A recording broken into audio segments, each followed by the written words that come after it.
हजारो वर्षाचा इतिहास असलेला हा भारतीय समाज पशुहूनही अत्यंत हीनपणे जगत असलेल्या अस्पृश्य समाजाच्या व्यथा, वेदना व मानसिक गुलामगिरी हा सर्व इतिहास केवळ डॉक्टर बाबासाहेब आंबेडकरांनी अवलंबिला होता असे नाही, तर ते स्वतः वर्णव्यवस्थेचे बळी होते.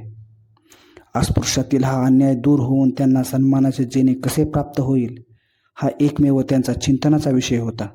जय भीम, नमो बुद्धाय. मित्रांनो, आज आपण जाणून घेऊया डॉक्टर बाबासाहेब आंबेडकरांच्या ह्या 4 वृत्तपत्रांविषयी.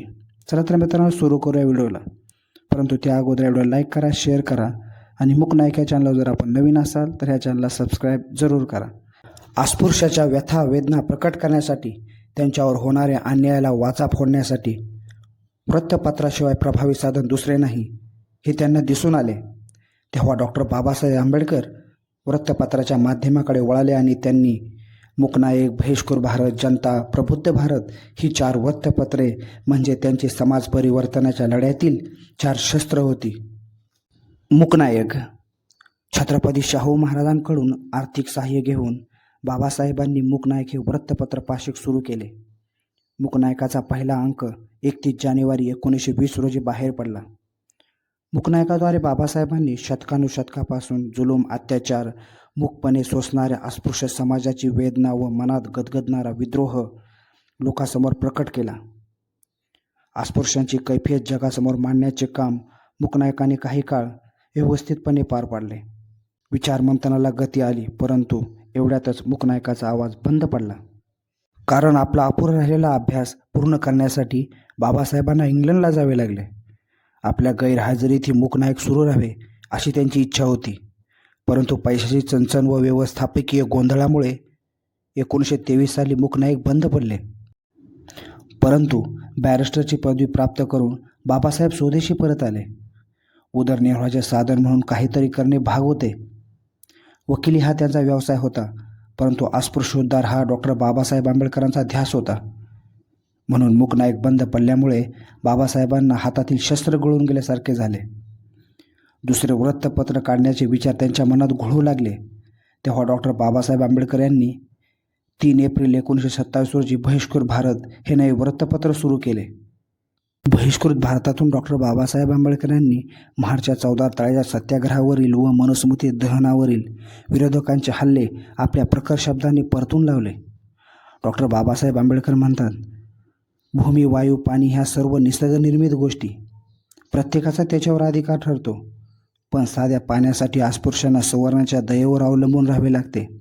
त्यांच्या परशाने पाणी विंटळते. या भ्रामक समजुतीमुळे विहिरी, तलाव, पाणी, सार्वजनिक पाणवठे यावरील पाणी भरायला अस्पृश्यांना मनाई होते. बाबासाहेबांनी बहिष्कृत भारतातून अस्पृश्यांच्या पाण्याचा प्रश्न जगासमोर मांडला. महार आणि त्यांचे वतन या विषयावर वृत्तपत्रातून लेखन करून त्यांच्यावरील अन्यायाला वाचा फोडली.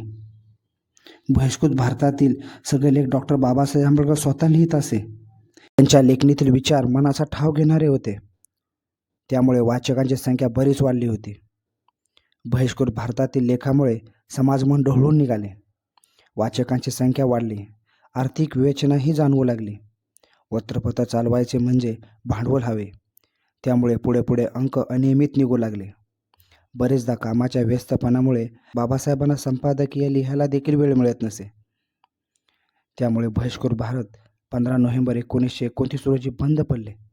समाजक्रांतीच्या देहाने प्रेरित झालेल्या डॉक्टर बाबासाहेब आंबेडकर यांना बहिष्कृत भारताच्या बंद पडल्याने अत्यंत दुःख झाले. पंखाशिवाय पक्षी अशी त्यांची गत झाली. तेव्हा त्यांनी एक नवे वृत्तपत्र काढण्याचे ठरवले आणि 24 नोव्हेंबर 1930 रोजी जनता वृत्तपत्राचा प्रथम अंक प्रकाशित केला.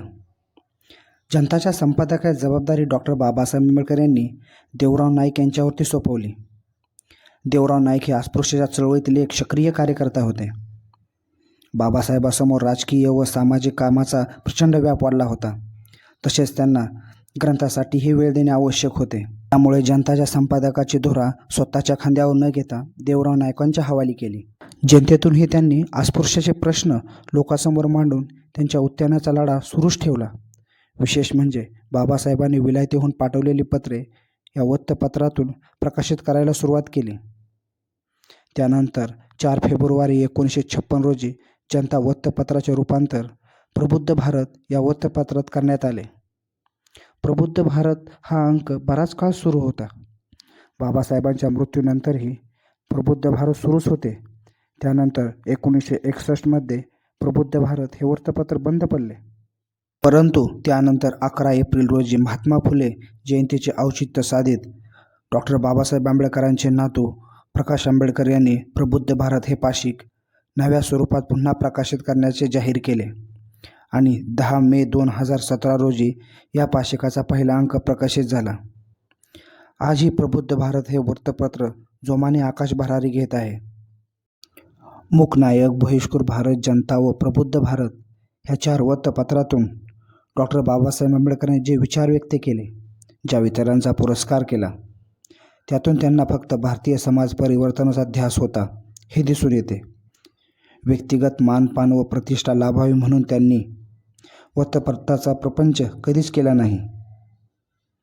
समाज परिवर्तनाचा वसा घेऊन आपली पत्रकारिता राबवणाऱ्या महान मानव डॉक्टर बाबासाहेब आंबेडकर यांनी त्या समाजाला व राष्ट्राला अत्यंत मोलाचे योगदान दिले. जय भीम, नमो बुद्धाय. मित्रांनो, हा व्हिडिओ आपल्याला कसा वाटला हे आम्हाला कमेंट करून जरूर कळवा.